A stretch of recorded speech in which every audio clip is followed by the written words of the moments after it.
উঠা 2-1 রাকাত তাহাজ্জুদের নামাজ পড়ে আছে না? আল্লাহ যে বান্দাটা ফজর আযানের আগে 2-4 রাকাত তাহাজ্জুদের নামাজ পড়া মালিকের দরবারে হাত তুলে চোখের পানি ছেড়ে দিল, আল্লাহ বলেন, পয়গম্বর বলেন, হাসরের ময়দানে আল্লাহ পাক ডাকতে বলবে, আয় বান্দা আয়, দুনিয়ার কেউ দেখে নাই, আমি আল্লাহ তোর চোখের পানি দেখেছি। বান্দারে, আমি আল্লাহ তোর চোখের পানিগুলি বিফলে দেই নাই, এগুলি আমি আল্লাহ রাইখা দিছি।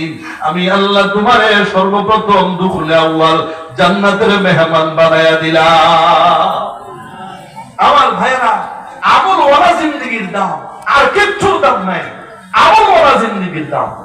সকলকে অনুরোধ করি, হায়াত কিন্তু একেবারে অল্প আমাদের হায়াত। আগের জমানার মানুষ হায়াত পাইছে 1500 বছর, 2000 বছর, 1200 বছর, 1100 বছর হায়াত পাইছে। নূহ নবী হায়াত পাইছে 1050 বছর। উনি দাওয়াতের কাজ করছে 950 বছর।